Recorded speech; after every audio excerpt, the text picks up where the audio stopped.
Welcome to Law and Justice with me, Jane Mulcahy. I'm here with Nickie Egan, who is a principal in a primary school in Cork. This is a special series on the topic of how to talk policy and influence people. And so Nickie is going to talk to me a little bit about, I suppose, influencing education policy mainly, but perhaps other types of social policy as well. Thanks for joining me, Nickie. No problem, Jane. So Nickie, to start with, maybe you can just tell me a little bit about yourself. Okay, I'm principal of North Presentation Primary School. It's located in the kind of Blackpool, Shandon area on the north side of Cork City. It's a mixed school, boys and girls, up to first class, and then girls only from second to sixth. I've been there 30 years now. It's my 5th year as principal, but I've been there a long time. I was actually a past pupil of the school myself. Oh, very good. I've basically been there my whole life. Oh, wow, okay. So it's a DESH Band 1 school, which is children, a lot of the children there are very disadvantaged. A lot of them are socio-economically disadvantaged, educationally disadvantaged, and we also have a huge population of EAL children. English is an additional language. Okay. So many of our families are migrant families. Over 80% of them this year are migrant families. Okay, so that's a lot. There's a big mix there. It is, it is a lot. And so you mentioned that it's DESH Band 1, and that many of or some of the kids at least have disadvantage in terms of, financial provision and that type of thing. Yeah. Can you tell me a bit more about the challenges that children might face in the school? The challenges are myriad, really, Jane. I mean, you've got, as I said, socioeconomic disadvantage. You've got poor living conditions. You have children who are homeless. You have children who are living in emergency accommodation. There's substance abuse. There's alcohol abuse in the houses. There's domestic abuse. And then on top of that, as I said, we have huge amount of migrant families. So they're lonely. They don't have the language skills to know even now what's going on in this crisis. And normally it's a huge block for us as well. Mm-hmm. They don't have family support. They don't have that little cohort of people around them that maybe our Irish families have. So there's a huge amount of different problems and different disadvantages that they have. It's not just that they're poor. Sure. It's not. That's not the only thing. That's one of them, but that's not the only one. So one of the things that I'm quite interested in over the last while, I've developed a growing interest really, and it's through engaging with groups like Young Knock Nahini and learning about early child development and infant mental health, and how trauma and childhood adversity in one's early years or before you're 18 can have a very lifelong impact. It doesn't necessarily have, but it can. The likelihood of developing problems growing up in terms of health, relationships, ability to control one's behavior, all of that type of thing, addictions are linked. Would you be aware of that type of a phenomenon in the school? Are there high levels of adverse childhood experiences, do you think? Yeah, we would really. And we've done a lot of training on this in our school ourselves the last 2 years or so. And not all of us have had some bit of training, but some staff members and myself have done a good bit more. And the more we learn about it ourselves in the last couple of years, the more we realize what is causing some of the behaviors and how some of the needs children have, how they're so complex. But in actual fact, until you identify what the needs are and what's going on in their background, it's when you've identified that, it's much easier to deal with it because you're coming at it from a different place. You're not just finding a solution to the behavior, you're trying to find a solution to what's causing the behavior. And then that turns it all on its head, really. And that's what we're trying to do a lot in our school. Yeah, you see the children through different eyes, really, don't you? And their parents and the environment. You're not trying to cure the behavior, and you're not trying to label the behavior as much. You're trying to see what's causing it and see if you can help what's causing it, then you can stop that cycle. Because we see it with the parents. We see it with the parents as well. I mean, if I look at some of the children who are presenting with these needs, when you look at the parents, you can see very clearly that this is why their family life is the way it is, because that is the way their life was when they were younger. Yeah. So this could be second, third, fourth generation. Yes. And you can definitely see it, and it's heartbreaking really to see it. It is, yeah. No, I know what you mean. Well, even from my own experience as a mom, and it's a stressful job being a parent a lot of the time, Yeah, but also emotions are contagious. So if I'm highly stressed in the morning, my son would have been, especially when he was a bit younger, was more likely to have a difficult day at school, you know, yeah, and that's with yeah. resources and with understanding what's going on. Um, but really, when you add up the kind of dose of stress that some people are living in, I'm sure in Yeah, the school that you yeah. serve, it's kind of a wonder that they can function at all, you know, and that they It's can, extraordinary. Yeah, yeah, when we see, and oftentimes when it comes that it might be some families, you know what's happening, and you know what's happening, and everybody's very aware of it. But there are other times where a child will suddenly start presenting in a different way, and we are very conscious of it all the time in our school. We always start off every year with saying, right, with a parent's behavior, with the child's behavior, take a deep breath before you do anything, before you say anything. Have a look at them. Be thinking in your own head, what's gone on in the background here? What's caused this?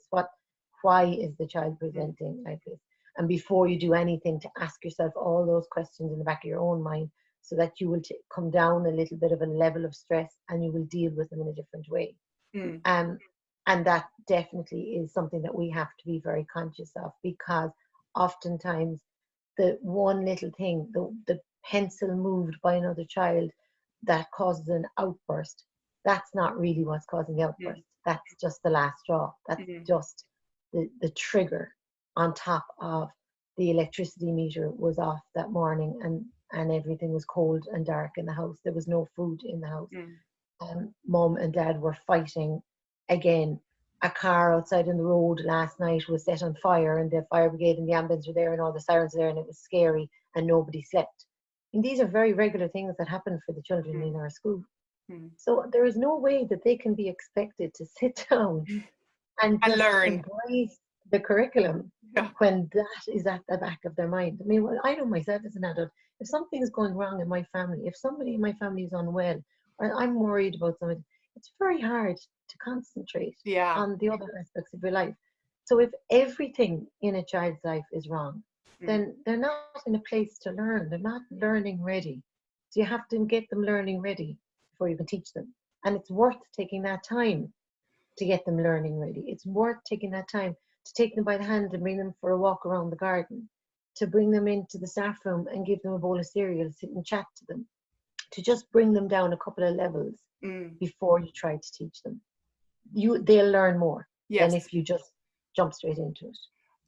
Well, that all makes sense to me, because I'm aware that the cortical thinking part of the brain goes offline when we're highly stressed, or if we're frightened and agitated and hypervigilant, looking for, you know, the bear to leap out on top of us or Yeah, whatever. yeah, Um, is that what you mean then by learning ready, that it's regulating the child, trying to bring them down for that, from that level of hyper arousal, or bring them up if they're hypo aroused, so that they're yeah, kind of shut down, that you try and find a way in to regulate with them and relate to them?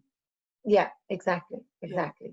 And you can you do it in two ways. When they're actually presenting in front of you in the school, we have lots of different means in which we do it. We use our SET team, our special education team, myself, the deputy principal, the SNAs in the school. We're all very conscious of it now. And then our homeschool liaison teacher is pivotal to the whole Mm, situation, because she will know oftentimes what's going on, or if we suspect something's going on, she has the ability to go and chat to the parents, or call to the house, or catch them in the yard and have a little chat. So if you know the background, then it's much easier for you to deal with it.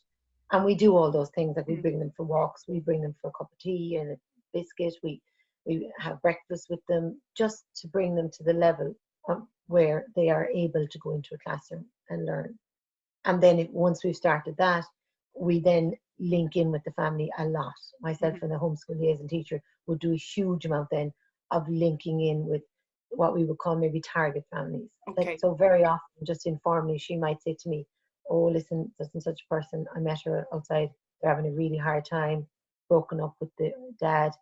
She has no money. Can I give her some Dunn Stores vouchers? And then from there, we keep an eye on things and we link in with them to see, because if there's no point in just always bringing the child to a proper level, Sure. if the minute they go home, it's back to the other level. It's trying to bring the whole family to Yes. that level is what we try to do. What a remarkable way of approaching, well, education, but the wider needs that a family and child have, you know, safety needs, getting Yeah. their basic needs met. Is that the role of education? You know, is that literally the role of a principal and teachers? I know that it is in a way because it needs to be done by someone, but Yeah. Yeah. I suppose, I mean, if you write down the technical list, it's probably not. But at the same time, you have to do your best for every child. Like, you differentiate your curriculum for every child. So then this is just another way of differentiating. This is just another way of looking at each individual child and making sure that they can learn to the best of their ability. And for a principal, my main job, if you ask the Department of Education, is leading the teaching and learning in the school. But I don't view that as my main job. You have to mind them. You have to mind everybody. You have to mind your staff. You have to mind the parents. You have to mind the pupils. Because if you don't mind them, they're not going to learn. If you don't mind the staff, they're not going to be able to teach properly. If you don't mind the parents, then the children aren't going to come to school learning ready. And if you don't mind the children, they're never going to be learning ready. And they all need to feel, I suppose, that love, that compassion, so that school is a safe, happy place.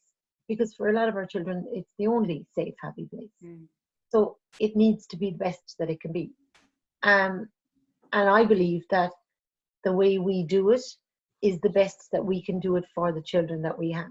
What we do is probably totally unnecessary for a lot of other schools and a lot of other children. But in our school, it's critical. And we like it, you see. We like that you are making a difference to people, that you're helping them in ways other than just educating them. Everybody needs to know that there's somebody they can go to when things go wrong. Yeah. And often for our families, school is the place that they come to. School is the place they come to for help and advice. Nickie, have you ever seen the Oprah Winfrey interview with Bruce Perry at all?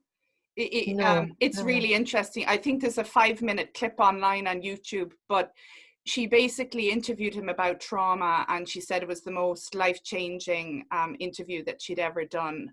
And she said what he's talking about really is love. You know, we need to be more loving, but he's a scientist, so he couldn't say that, you know, but that is what she was saying he was talking about. And how for her, the person who was loving and stable and kind of cherished her and made her feel special was a teacher called Mrs. Duncan, who chose her for her reading ability, and that stayed with her, you know, her whole life. And it was, school was a safe place for her. Yes, yeah. But and obviously she's very brilliant and eloquent and all sorts of things, but she did not have that stable, safe base at home, and luckily got it at school. What level of training did you get, say, as a young teacher, or have your teachers gotten, you know, in mainstream teacher training about these type of issues? Was there much? None. None. Absolutely none. No, really none. There is a lot of work done on DESH now in college, but it's more the DESH initiatives, because when you're a DESH school, you have an awful lot more of team teaching initiatives like maths recovery, reading recovery, literacy lift off, numeracy lift off. They're more the DESH training that people have, and they do a little bit on the backgrounds of DESH, but none really until you're in there. I mean, I suppose I was lucky because I went to that school, so the ethos of the school and that caring was always there, even when I was in school there. And it was definitely led by the Presentation Sisters, that nurturing environment that they had. So your learning then, my learning then of that came from experience, from the older teachers as I came in as a new young teacher, from just adapting to situations. And that's kind of the way it still goes, really. It's just learn as you go along. We have definitely started, though, the last 2 years doing a lot more training, but it's not the Department of Education training, it's not mainstream class teaching training, it's ourselves doing it with the charity Agaishtucht. Okay. That we have, I did a course 2 years ago now, a summer course for a week, and it was quite extraordinary. It was an Able for Teachers course, and then about 4 or 5 of the staff did it, and we loved it so much that we talked to a huge amount of staff about it, and then they came. I invited the charity to come 2 of our what's called our Croke Park hours, where we do extra work a couple of days a week, and they did a little bit of training with the whole staff, but it was really condensed down because it was only an hour and a half, 2 hours with everybody. And then a huge a group of staff did it last summer. We hosted it in the school, and they did it there as well. And then from that, we did some work on ACEs. Right. So it's more ourselves. It's more that we're kind of leading this ourselves now, but there's no mainstream Department of Education led training on it really. And do you think that that is a policy area that could use to be shifted over the next while? Hugely, absolutely hugely. I mean, there are so many different courses that teachers can go on. A lot of them are on in the evenings and the afternoons, and that's perfectly okay. But then the problem is if people have young kids themselves and childcare, like if you're going to do a course and it's €60, but it's going to cost you another €60 to have your childminder for the 2 or 3 hours, then a lot of young teachers especially just can't afford it. I would love to have the ability to pay for some of these courses for teachers. I'd love some of them to be on during the school day and the Department of Education to provide substitute cover, so that you could send people off to it. You know, they do it for things like the ones run by NET, the Educational Psychology Service, for Friends for Life and Incredible Years. Those are more dealing with the children's well-being, and the Incredible Years is the classroom management system. But these new ones, the ones, especially some of the ones run by Éigeacht, are incredible. I mean, they're absolutely incredible. They change the whole way you think in a school. Yes. And it would be wonderful if I was able to say, if a principal had more autonomy to say, look, this is what I need in my school. I need my staff trained for this, and I would like to send them on this course for 3 days. But at the moment I can't, because first of all, I'm not allowed. Just say to a teacher, you can have the couple of days off. Yeah. And also, I don't have the money a lot of the time to pay for some of these courses. So that was some policy I'd love to be changed. I'd love the principal to have more autonomy to say, this is what we need in our school. And I'd like to send them on this course, which I think is brilliant. And I'd like the department either to pay for a sub or to let me pay for the course myself out of the school grants. And also, it should probably be part of primary school teacher training. You know, what do children need to be safe, well regulated, and able to learn? You know, because really thinking about curriculum development is a long way down the road if I'm just too on edge and too upset and dysregulated and hungry and just unable to sit still. So it's kind of the baseline, or one of the foundations, you think. It is, and you end up then, you see, like filling out referrals and checklists and referring them to the Educational Psychology Service, and eventually they might get a diagnosis of ADHD. But actually, that's not really it. That's the end product of something that could be stopped from the very start, you know. But the resources that teachers have is, oh my God, this behavior is presenting, what's wrong, but not so much what's causing it, it's like what they feel like there should be a diagnosis that's causing it. Whereas an awful lot of the time, I believe many people who are diagnosed with a lot of things like ADHD don't have it at all. They don't. They have trauma. They have had adverse childhood experiences. They can't cope with the way their life is, and this is the way it's presenting. And we label the child, they're disordered, without going to the root. Yeah. Exactly. And all the money that's spent, I mean, €450 for, if you're paying privately for an assessment for a child, my God, I could train my whole staff for €450, you know, but I'm not allowed. I know, I get you.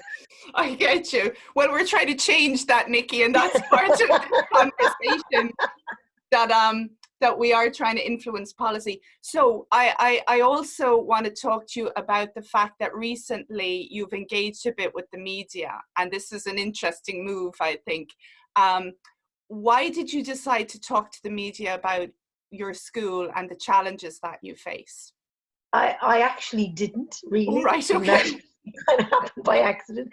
Like everything we've been doing in the school, we've been doing for years, Okay. years and years, and things have built up. Yeah. And then, as I said, I did the ABLE course the first year, and then I contacted them to see would they come to the school to train up some of the teachers on our Crook Park hours. And then they approached me to host the course last year, which I did.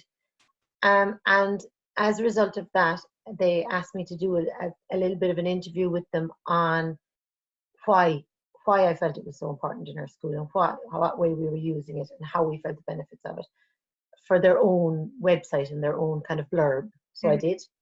And then as a thank you for all of that, they were screening a movie on ACEs and on resilience and Resilience, was biology it? stress. Yeah, yeah. Yeah, great They movie. said it's brilliant. Oh my God. So they said they'd screen it for our whole staff one day in February, and they did. But they invited the Lord Mayor. He's a GP in our area, and he would be dealing with a lot of the same families as us. So they invited the Lord Mayor, and he was very interested, and he came. And when he was coming, the press came, Okay. and then the photographer came. So really, Jane, And the rest is history. I didn't kind of, just kind of blew up in my face all of a Okay. sudden. You got photographed. You said something. Oh my God, yeah, on RT. it was. I was like totally out of my comfort zone. And then Eleanor Mannion from RTE contacted me and asked me would I do a little piece with them, and that's kind of how it happened, really. So it wasn't a conscious decision to engage with the media. We'd been doing it for years, kind of quietly by ourselves. Would have continued quietly doing it by ourselves. So that's how it happened. Though I must say, the positive reaction has been astounding. I imagine it was a very powerful feature. Like, I met you briefly at the Dr. Karen Traceman training with Dave Cashman introduced us, and then the next thing I saw some article, I think in the Echo, or there was that was the Echo, was after that movie. Yeah, about homelessness. Wasn't that the main focus? Yes, there? Yeah, it was. Yeah. And then the next time was on RTE. I saw a link on Twitter. There you were. And it was just amazing, though. But tell us about some of the things. You mentioned them briefly, but, you guys are doing some tremendous work in terms of trying to hold families through horrific, toxic stress, to use the phrase from the ACEs movie. It is, absolutely, yeah. And what are some of the things that you were discussing with RT and in relation to, say, the homeless families? Yeah, I mean, we have we kind of sat down, myself and the homeschool liaison teacher there, about, now we've been doing this for years, but it got to the stage there a couple of years ago where we had 12 families who were homeless in the school. So that's not 12 children, that's 12 families, So there was well over 20 children in school who were homeless.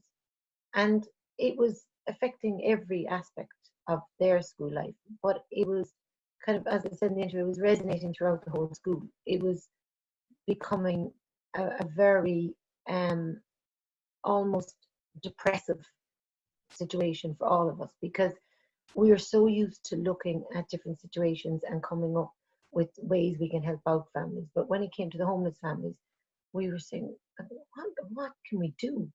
What can we do in this situation? Even little things like, there was no point in giving them food to cook because they had nowhere to cook it. Mm-hmm. There was no point in giving them too many things because they had nowhere to store it. So when it got to a stage where one lady walked out the door and myself, the homeschool liaison teacher, were sitting there in her room looking at each other, quite distressed, another sad story, and we said, what are we going to do? How are we going to help? How are we practically going to help these families to ease some little bit of one of the burdens on their life? So that's when we thought, I was saying, what about the washing machine and the dryer? Because a lot of them have been saying that they couldn't, that the clothes were dirty, or they were spending enough money on the laundrette.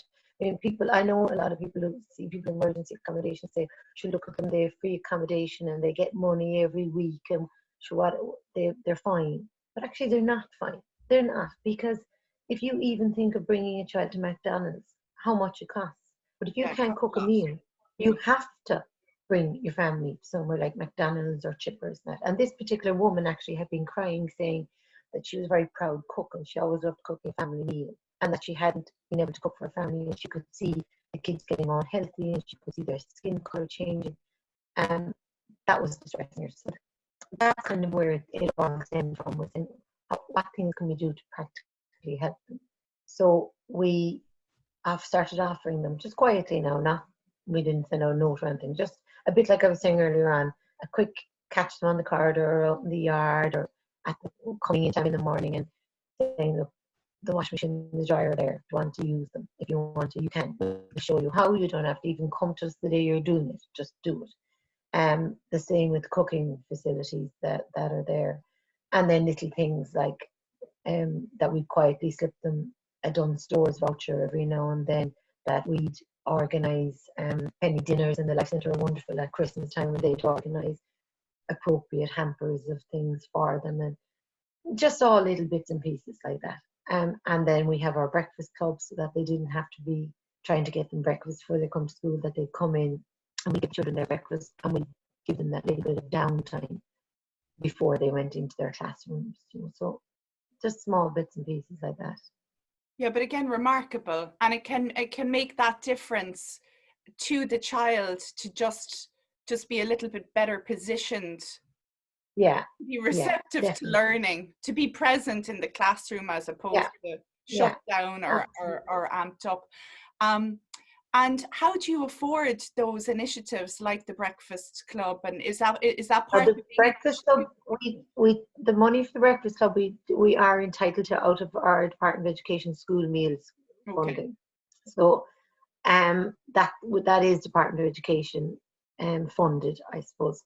The other things we scrimp and we save and we kind of squirrel away from different things, basically. Right. Like the things like the Done Stores vouchers, there's none of our school money technically should go to that. Like the DESH grant, they're very strict on how the DESH grant is designed, and it should be for the teaching and learning.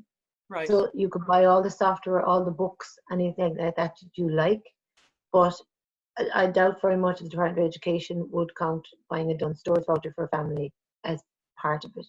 So it's just little bits and pieces. It's even things like the convent attached to us. They're quite extraordinary. Every now and then they'll come over and one of the nuns will hand you an envelope and there might be 50 euro of her own money inside it, and they know what we're doing, and they say, oh, help out one of the families. That's very nice. And just little bits and pieces like that. And some of it, if we're very desperate, some of it I do have to take out of the DESH grant, but oftentimes I don't, because I'm a very by the book, follow the rules type person. So I need the accounts to stand correctly. So it's been difficult. It's been very difficult, really. And there have been times where we've wanted to help people, but we haven't had the money to do it. So that would be a nice change as well, would it not, in terms of policy around the DESH schools, that there would be greater flexibility within the budget to spend it as it needs to be spent to maximize the learning potential of people. So because in actual fact, it does help the teaching and learning, in effect. Absolutely. I mean, and you'd stand behind it, no problem at all. But I would like that. I would like to be able to spend it as I see fit. And I mean, there's no principal that I know of anyway who's going to be spending money willy-nilly. Like in every single thing you spend it on has a receipt and is attached into a certain area of the budget. But it would be wonderful to be able to spend it like that. And it definitely would be wonderful to be able to have more, if possible, specifically for that reason. It definitely would.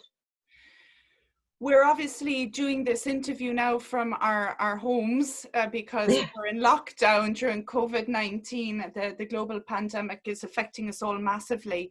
Are you concerned, Nickie, that it's affecting your most vulnerable children and families more than most?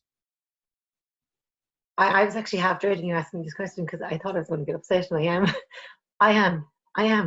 Like, we're deeply distressed about them, really.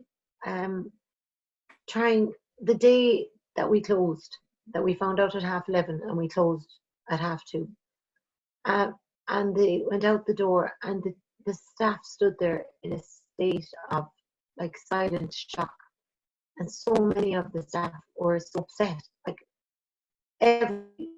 was upset, and nobody was upset for their own families. They were upset for the children that we had just sent out the door, because the thought that some of those have now been for nearly a month inside in those family situations and stuck there is appalling. Mm-hmm. I mean, there's huge love in the vast majority of those families, but where they live, the circumstances they live in, like we're thinking, are they safe? Are they cold? Are they hungry? Do they even know what's going on? Do the parents know what's going on? Do the parents have the ability to talk the child through it properly? Or are the parents so stressed that the children are picking up on it? And trying to keep in contact with them has been difficult. Like we've set up all our online learning platforms, but a huge amount of our families can't engage in that. They don't have the facilities to engage with it. We write to them, like physically send a letter. I have a Oh, that's car nice. now Yeah. outside full of letters and Easter activities to physically post to each one of them. And then we ring, like the class teachers have taken on board maybe the target families in their own class, and they ring once a week, text them, email them, and then like link back in with me about what's going on with each family. And then we take to call I've called to houses of the most vulnerable people, and we'll like knock on the door, step back by the gate post, and just have a chat to them, drop off some food, drop off even things like that. I spent the first week with packages, dropping off ones I had colouring books and crayons and pencils and books and copybooks, things that they mightn't have that they wouldn't have in their houses, you know, Yes. things like that. So we're trying constantly to link in, but it's very distressing. Mm. And when you do call some of the houses, Jane, oh my Lord, it goes home, come back in your heartbreaking. When you come back in your own door, you couldn't possibly complain about another thing in your life, really. Huge families in tiny houses, very unstable situations. We have a lot of people who are scared, so a lot of them we're contacting, they haven't gone outside the door practically since it all started. A lot of our people who are from migrant families, they don't understand it. The news is all in English. The language barriers, yeah. Yeah, they don't know what's going on, and we're getting links and different languages and trying to send those to them on their phones so that they'll have them. Yeah, I could go on forever. Yeah, it's tough for them, very tough for them. Well, in terms of the small, cramped family conditions, our family once spent a night in a travel lodge where we were all in the one room, and I was kind of going, oh my God, if I was in this for a month, my mental health would be way down the toilet, you know. I knew that from just one night, you know. One night. And so to have those type of conditions long term, plus COVID-19 uncertainty, fear, and maybe being in the asylum process or something as well, you know. For yeah, absolutely. Extremely stressful, and whatever other dysfunctions might be there would be likely to be ramped up by yeah, they will. And so the other little problems will be exacerbated then, you see. They will. Yeah, they will. And like, obviously you guys were doing tremendous work. One positive of this crisis, I suppose, has been the rallying of community and people doing thoroughly decent, lovely things that they wouldn't normally do, you know, that they all of a sudden realize our interconnectedness and the fact that actually relationships are the most important thing, that our communities aren't perhaps as strong as they could be, and people do want to do something decent. Has the state, do you think, been, obviously they're fighting this health crisis right now, but do you think they've been doing enough to help our most vulnerable families and members of society? I do really, because I don't see the way things are that there is a huge amount more they can do. Like, they have provided us with the ability now to have food and other provisions delivered to our most vulnerable families. So this morning now, say there was delivery lorries arranged by myself and the catering company going to 25 families and delivering huge, big, a bit like an online shopping delivery, you know. And they'll do that once a fortnight until all of this is over. So then at least you know that those families are going to have at least the food inside in the house, if nothing else. That's great. I don't really see, besides equipping us with as much help as we can get, and they've been doing well. Now, maybe nearly too well, in that there hasn't been a second of a day that a new circular or letter hasn't come from the Department of Education. So for me, I'm pulling my hair out, but they are trying, you know, they are trying. Yeah, it is quite overwhelming. Yeah, it is. And when you're trying to link in with 270 families plus 35 staff, and then deal with all this as well, it can become quite overwhelming, really. And but that's my job, as my husband say. You picked it. But the glory of being a principal. Yeah. The glamorous job it is. I don't really see at the moment that there's a huge amount more they can do. We do have the ability to link our most needy families in with other charities, and that if needs be. There's a group called Feed Cork, and they've offered to help us. You know, they're different groups. So for the most needy, it's fine. My problem is trying to decide now who is needy. Because we finished, there are now more families. More needy people. Yeah. And I don't know of mine who were working, how many still are. And it's a very difficult thing to ask. So actually, that's what the letter that I'll be posting in a minute, one of the things is saying, look, here's a phone number you can contact. It's a private number. It'll only be myself and homeschool liaison teacher who will know. But if in the meantime, since we closed, you now are in trouble, then let us know. Like you will have the food delivery, and we'll help you in other ways that we can.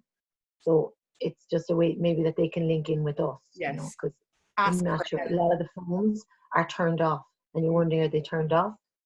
Because they're cut off. You know, you just. Oh, right. Okay. Yeah. Well, the topic of this special series is how to talk policy and influence people. And certainly everything that you've said would be highly influential to me if I were a policymaker. Nickie, what would you like to see change if and when COVID-19 has been defeated, or at least it slows and we can return to being back out in the world, that people can go back to schools, back to work? What type of shifts in education policy or housing policy or social protection would you like to see to better enable children to learn and flourish and be safe? Of the points I made earlier, I definitely would like to see the ability of the principals of schools to have a little bit more autonomy in where the funding, especially the DESH grant funding, is spent. If possible, I would like, even if it was the same grant, but there was a section of it sectioned off for helping families in need rather than the children who are at educational disadvantage. I definitely would also love the ability to be able to equip my staff with the skills they need to deal with what they're dealing with on a daily basis. You need them to be strong in the ability to not take everybody's problem on board themselves, but to build up a skill set to enable families kind of help themselves. And that's a skill that we need to learn, rather than just think, oh, we can fix it. Look, I'll tell you what to do now. It's working together and building close relationships. So that type of training I would love.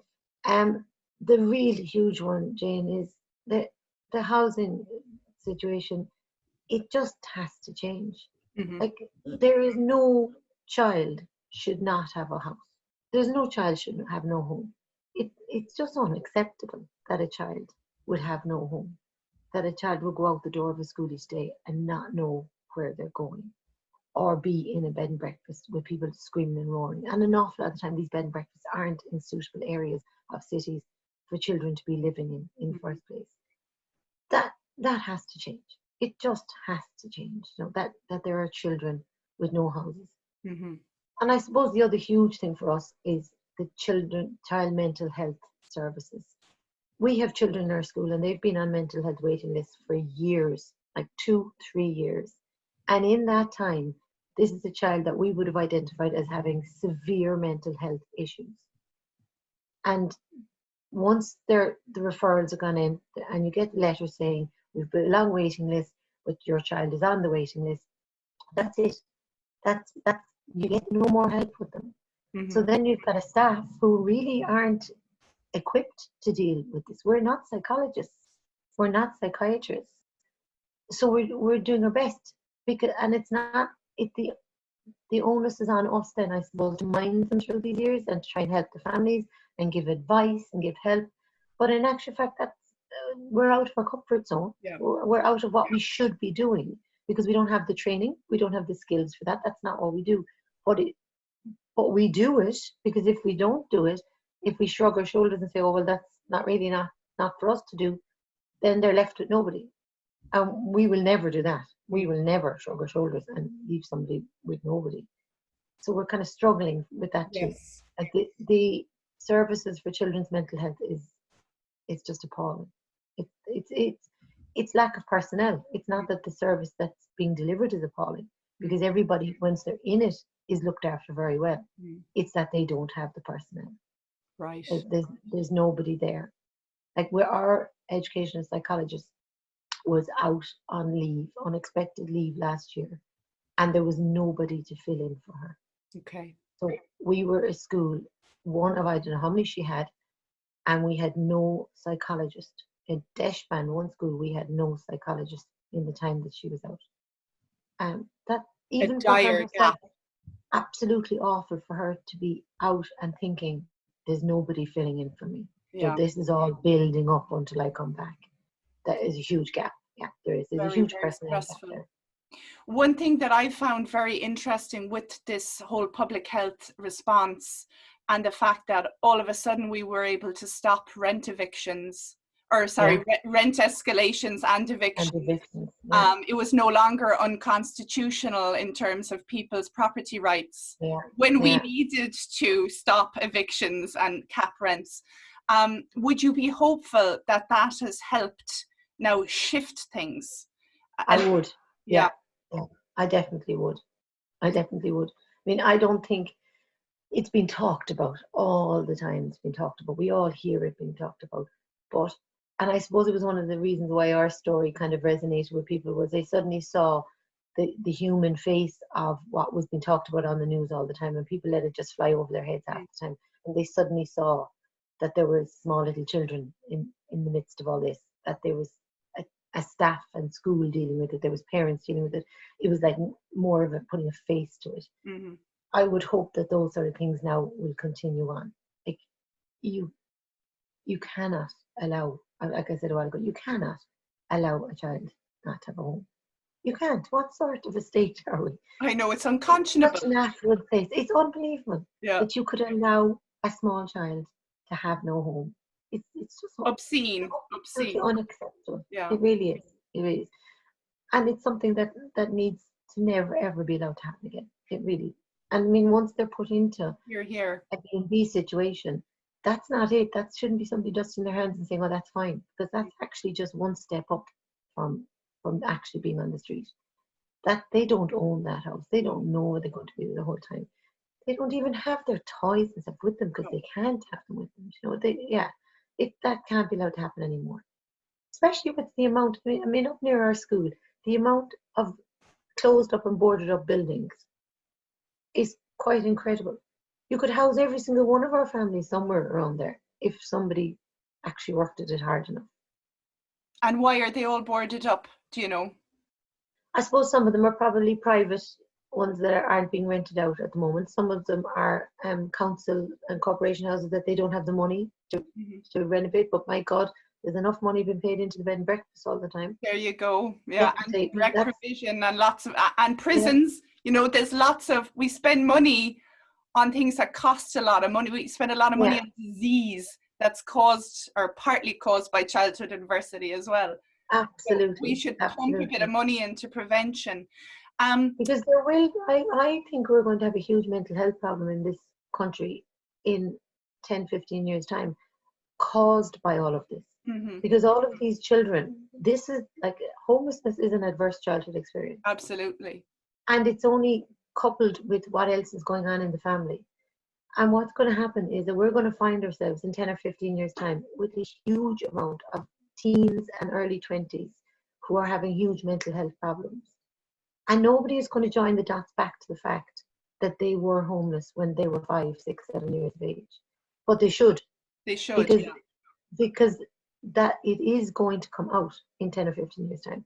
We are going to have a huge surge in mental health problems in our teens and our 20s, and I can But it's see it happening preventable. in some of them already. Preventable, totally, totally and utterly. Yeah. Yeah. Nickie, last question. You've been so good. Thank you for your time and for sharing your remarkable story. And thank you to all your wonderful staff as well, you know, for the great Yeah, work they're extraordinary. that They you are. They're all do. extraordinary. It's such heart-centered teaching, and just the mere mentioning of love, I think, is so important, because we don't think about schools really in those terms when I think we should. Safety and love should be the bedrock. Yeah, but sure, like if you think of small children, I mean, especially somebody who's going to be a teacher. If you're going to be a teacher, you obviously like children and you love children, you like working with them. Then when they come into you at 3 and 4 years of age, like it doesn't take very long before you love them. Like I think people forget that about schools. You know that these are small people that you have in front of you, like 5, 6 hours every day. It doesn't take long before you'd love a child. Yeah. And then so by the But time you have to pretend officially that you don't, that there's distance and boundaries and we're not very good at that, Jane. oh good, yeah, yes. I like you more and more. Because When they were going out the door of the school the last day, that was what so many of them were saying. The day before I had an assembly and had said, you know, everybody has a rule here now. We have to have a new rule in school, and I'm really sorry, but nobody in our school is allowed to touch another person in the school. Nobody in our school is allowed to hug another person in the school. So one person said, Miss Egan, you're always hugging us. yeah. They couldn't get it, you know. I know. But they need that. They need that feeling of love. They're being handed over by their parents and grandparents into a situation where I would have loved to think that my children were going into that situation when they were going to school. There's no parent doesn't want their child to be loved. There's no parent wants somebody being kind of remote and standoffish with their small child. They don't. They want them to be loved because they know that the happier they are, the more they're loved. I agree entirely with you. And my son, he amused me no end when he'd wrap his arms around the leg of his principal, you know, when he was about 4.5. And the male principal was a bit older and I felt a bit uncomfortable, but he used to it, and I think he missed it. And, you know, probably when he retired, that's a lot, you know, that sheer joy on the face of a child to be near you know, is a lovely thing. Oh my God. But Nickie, because I really miss them. Like I'm just hankering after small people. Like here I am, I'm doing all the admin and all the policy making, all that work of the principal job, all the bits of the job that I actually don't really like. I'm doing all of that in the last 4 weeks without the benefit of like a whole bunch of smallies running around. The bits that make your day more bearable. Yeah, the dopamine hits of the love and affection are gone, and only the drudgery of the filing and the admin. Yeah, it sounds a bit grim. But Nickie, are you going to engage, do you think, with the policy making process going forward? Will you try and use your powerful voice and story to influence? I suppose, like I've never been a kind of a political type person. I've always been a hunker down in my own school with our own bunch and try to do the best we can. But I definitely want to engage, I think, with our own inspectors a bit more. Like I have over the time, each time they come into the school, I've pointed out things to them, and they're all very sympathetic and they see it, you know. But that's about it, really. It's more that's been said now, and oh yes, I do realise you're in hard circumstances, but that's it. And if I do staffing appeals for our English as an additional language teachers and stuff, I always put in an extra little bit. But to be quite honest, I'd say half the time they just throw their eyes up to heaven and say, oh God, look, here she is with her red typed out bit added onto her appeal again. I've never had an acknowledgement of that ever. You know, I get the teachers that I ask for, but that's about it. There's never been any acknowledgement. So it's hard to know without rallying around the place where to go with it. And I'm not sure that I want my attention to go to that at the detriment of what I'm doing in the school. Sure. You know, what I would love is if more schools engaged in activities like we're doing, and loads of them do, absolutely loads of them, that if more schools engage like that, and that if every single time there was any possible way of letting the Department of Education know what's going on and what's needed, then that people would. But that oftentimes there's no way of you saying, hey, can I change my funding? There's no way of you contacting somebody to make these points. There's, like, you've got your payroll division, you've got your staffing allocation division, but there's no general person that you can have a chat to about things that you can't change about the system that you're in.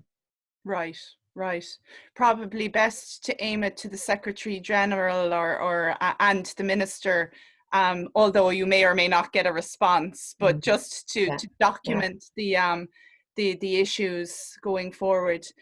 Anyway, Nickie Egan, thank you so much for joining me and sharing your story and your ideas and your experiences with North Pres School. This was a special edition of Law and Justice on how to talk policy and influence people. And certainly you are doing tremendous work for Smallies and their families in Cork. Thank you. Thanks so much. Thanks a million.